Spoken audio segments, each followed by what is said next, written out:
देखिए ये तवील लिस्ट है, लेकिन मैं अभी रिसेंटली हुकूमत ने चेयरमैन एफबीआर को फिर तब्दील कर दिया।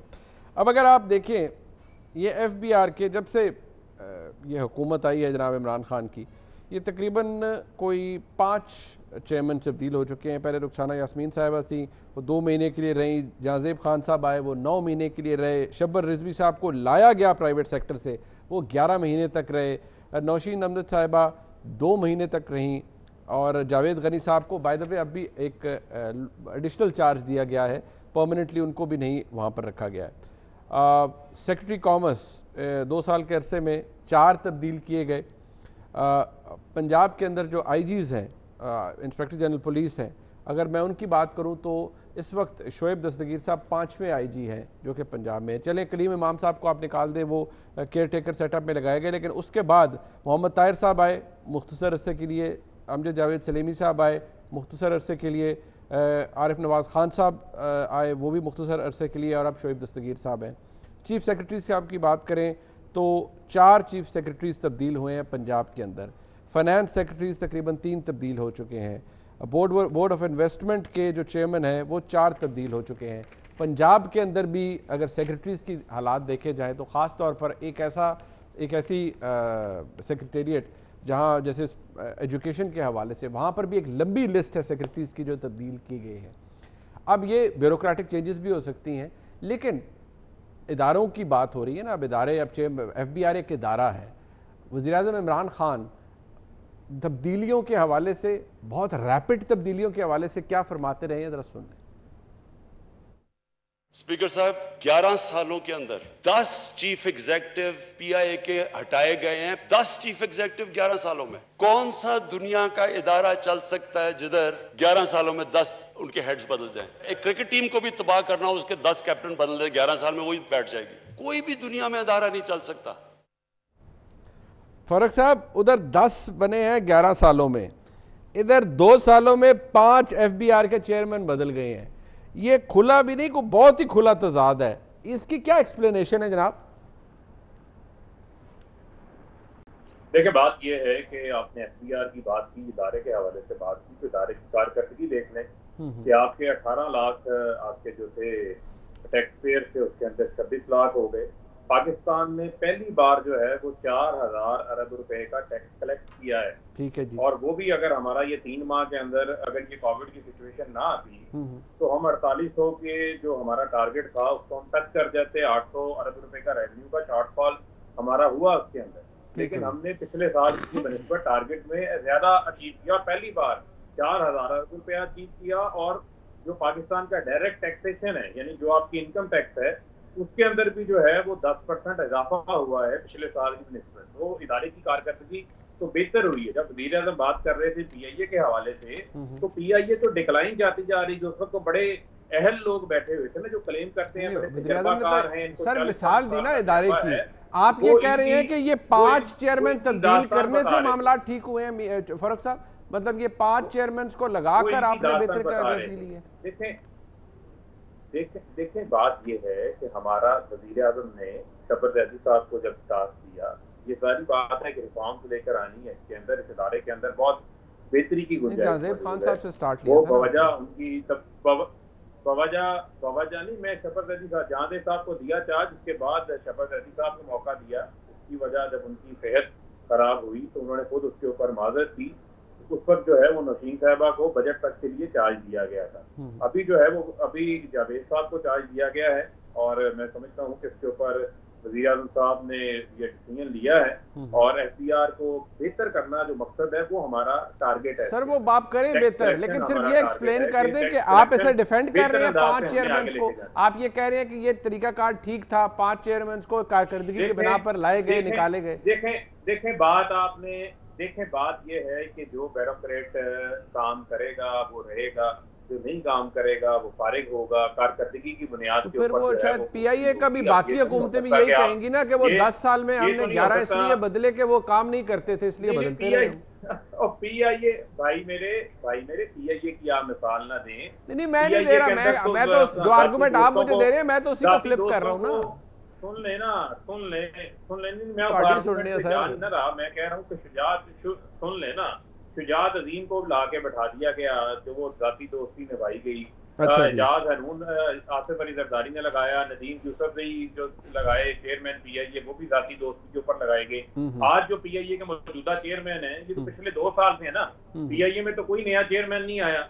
इसी वजह से पीआईए का जो है वो ऑपरेशन लॉस, 10 साल बाद ऑपरेशन लॉस खत्म हुआ था। अच्छा जी। पीआईए ने ग्रॉस प्रॉफिट जनरेट किया था 9 अरब रुपए का। ठीक है जी। आपको ये भी पता होना चाहिए, एक जहाज के ऊपर 32 जहाज है, 32 जहाज है, और हर जहाज के ऊपर 450 का हमला है। तो आप मुझे बताएं, ठीक है, मुझे बताएं फिर आप पीआईए के ऊपर बात कर लें तो फिर बड़ी लंबी बात होने। नहीं वो मैं तो क्योंकि वज़ीर-ए-आज़म ने मिसाल पीआई की दी ना, आपने कहा जहां तब्दीली जरूरत है वो लेकर आएंगे। फरूख साहब आपका पॉइंट आ गया, मैं जरा मियां साहब को शामिल कर लूं। मियां साहब क्यों एतराज करते हैं जी, इतने लोगों को चेंज कर दिया? वो कहते हैं हमने एफबीआर में तरक्की ले आए हैं, अभी जो पीआईए के चीफ एग्जीक्यूटिव है उनको रखा हुआ है, वो कहते हैं जहां लोग डिलीवर नहीं करते उन्हें तब्दील कर देते हैं। बात खत्म है, भी तुम शोर मचाते हो।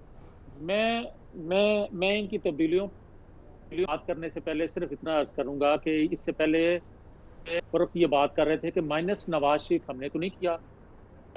मैं इनकी खिदमत कर दूं, और मनीफ फरूख साहब आप भी अगर ज़ेन नशी ये बात कर लें तो क्यों मायने गया था जब सदर साद कहते थे 1999 में परवेज मुशर्रफ जब माइनस नवाज शरीफ कहते थे तो क्यों उनको 93 में लेके आया सनती इनकलाब नवाज शरीफ, और 99 में लेकर आया पाकिस्तान के दफा को नाकाबिल तस्कीर बनाने वाला माइनस नवाज शरीफ करना जरूरी था। 2014 में तीसरी दफा माइनस नवाज शरीफ, कोई पनामा अकामा नहीं, जब धरना दिया गया माइनस नवाज शरीफ तो उसी वक्त बातें शुरू हो गई, माइनस कर दिया गया। और ये बात मैं नहीं कह रहा, इनके वजीर दाखिला कह रहे हैं कि अगर वो 2-3 लोगों की बात मान लेते तो वो माइनस ना होते। अब मैं बात करूंगा कि एक वो कह रहे हैं कि का एक तरीका, क्या इस अदम एतमाद इस तरह आईनी तरीका वो अपनाएं किसी को माइनस करने का कि हमें याद नहीं है बलूचिस्तान असेंबली में अदम एतमाद की तहरीक, हमें याद नहीं है सेनेट में अक्सरियत होने के बावजूद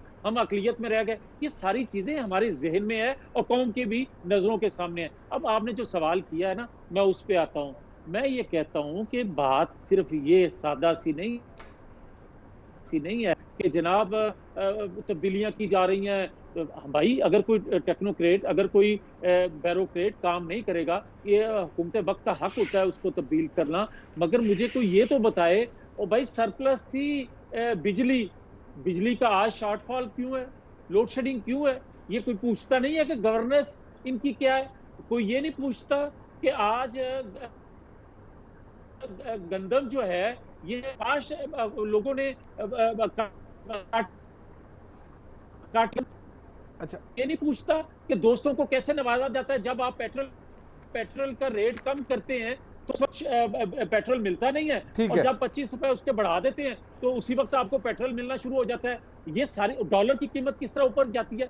ये जो फरिश्ते हैं ना इमरान खान साहब, अपने दोस्तों को कैसे नवाज रहे हैं। अच्छा। ये सारी कौम के सामने चीजें हैं, और ये जिनको नवाजा जा रहा है ये क्या करप्शन नहीं है? और अगर ये करप्शन है और वो फरिश्ते हैं तो मुझे ये बताएं कि नीचे सारा चोर डाकू लुटेरे लूट मार करते रहे और आप ऊपर कहें जी मैं तो फरिश्ता ही हूं ना। अच्छा, मेरी नाक के नीचे सब कुछ होता रहे। खुदा का खौफ करें यार। अच्छा मियां साहब एक मिनट, ये आपने कहा कि ये लोगों को नवाज रहे हैं, और आपने कहा इमरान खान साहब आपने उन्हें फरिश्ते का टाइटल दे दिया। चले आपकी मोहब्बत है, आपने उन्होंने दे दिया। भट्टी साहब मेरी मोहब्बत बहुत ज्यादा उनसे। नहीं, मुझे एहसास है, मुझे एहसास है भट्टी साहब ये तब्दीलियां फरूख साहब कहते हैं ये देखें इतना हमने रेवेन्यू इकट्ठा किया, वो ठीक डिफेंड करते हैं सर, बंदे तब्दील करने होते हैं हुकूमत में, हम और आप एवं एतराज करते हैं इतने बंदे तब्दील कर दिए।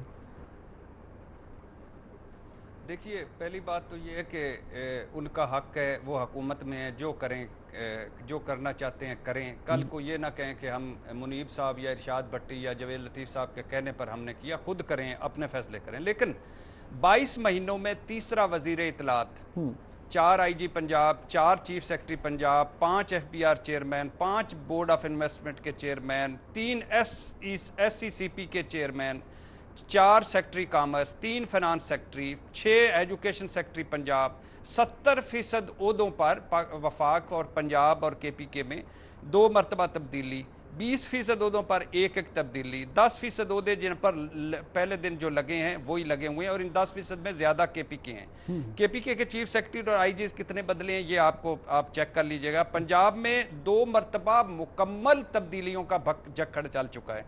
हत्ता के आटा गंदम तहकीकाती रिपोर्ट में भी है कि जब इधर ये बुरान पैदा हो रहा था, उधर फूड डिपार्टमेंट में और खुराक के महकमे में मुसलसल तब्दीलियाँ हो रही थी। और कई मरतबा तो ऐसे होता था कि बंदा चार्ज लेता था, ऐसी मॉडल टाउन ने चार्ज लिया और आ गया, तबादला भी आ गया, अगले ने चार्ज लिया, तबादला भी आ गया, 13 दिनों में 4 बदले। अच्छा, ये मान लिया कि इन्होंने कहा कि ये शरीफों के लोग हैं, हाउस ऑफ शरीफ के लोग हैं, इसलिए भी हम बदल रहे हैं। ये ब्यूरोक्रेसी बुजदार साहब को और हमें काम करने नहीं देती, इसलिए भी बदल रहे हैं।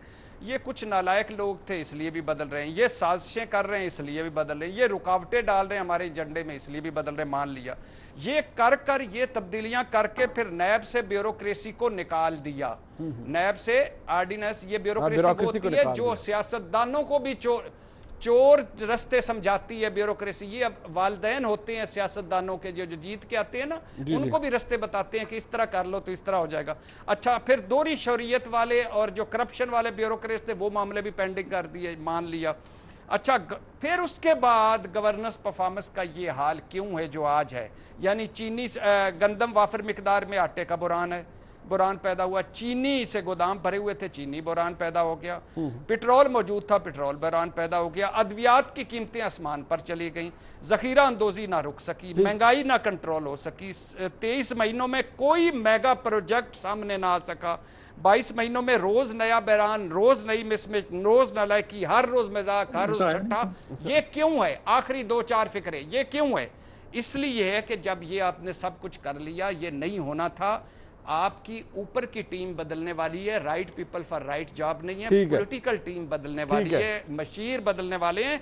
और दूसरा सबसे इंपॉर्टेंट, आप आए थे इस्लाहात करने, आप वो डी ट्रैक हो गए। इस्लाहात करेंगे, right people for right job लगाएंगे, तो ये फरसूदा निज़ाम में आपको रिजल्ट मिलेंगे। मगर ये कॉस्मेटिक्स तब्दीलियों से कुछ नहीं होगा। वह चले, ये डिबेट हमारी जारी रहेगी हुकूमत की गवर्नेंस के हवाले से। मैं मियाँ फारूक हबीब साहब का, मियाँ जावेद लतीफ़ साहब का, शैला साहिबा का और जनाब इरशाद भट्टी साहब का शुक्रिया अदा करता हूँ। आज का प्रोग्राम आपने देखा, ज़रूर दीजिएगा देखने का बहुत शुक्रिया। खुदा हाफ़िज़।